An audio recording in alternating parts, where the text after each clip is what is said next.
Hey guys, Steve from Florida here. I'm at the Florida State Fairgrounds and I'm at the Antique Steam Engine exhibit here. So I wanted to show you a few of these. Here's a Sculford Ironworks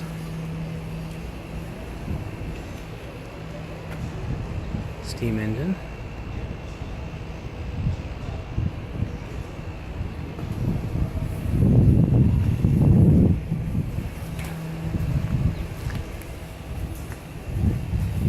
This is pretty neat because it gives you, as you can see as I pan around here, it shows you the different types of steam engines and some of the parts that make up them, and then some history on steam engines. Basically, a steam engine is an engine that uses the expansion of steam to produce power. Water heated and confined in a boiler builds up pressure as it expands. The pressurized steam was allowed to expand into chambers of the engine, moving the parts, resulting in mechanical work. So they show you the different parts of the engines, and they actually show from some of the different industries in Florida that used it, from sawmills.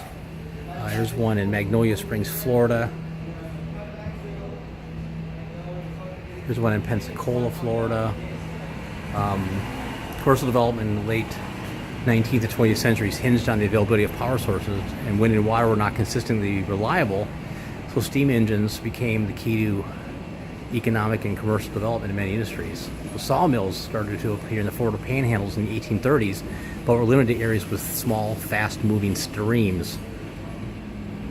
By the late 19th century, the timber industry was a major factor in Florida's economic development. A stationary steam engine transfers power to machinery through belts and pulley wheels.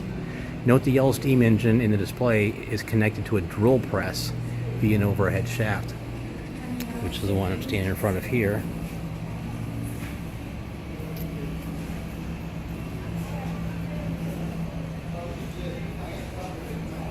And you can see it goes up that pulley, or this pulley system up here, and then it goes over to the drill press over there. So quite an elaborate setup for back in the day, but and as you walk through here, they have different, here's one that generated electricity.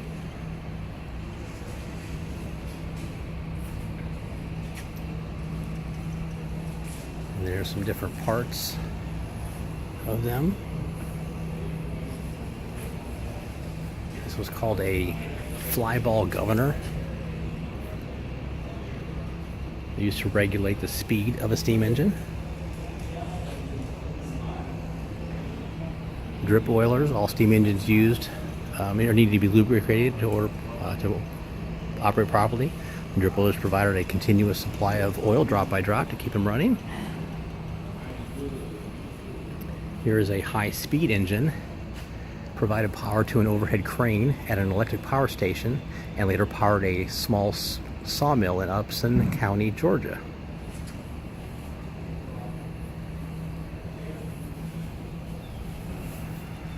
And then this one here, this is a sugarcane one.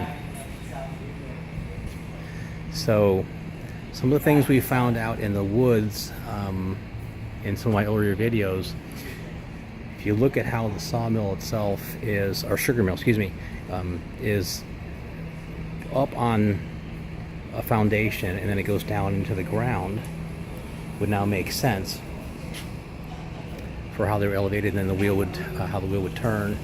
It would have to go below ground because it was so big. It's the flywheel with gear attachment for sugarcane mill.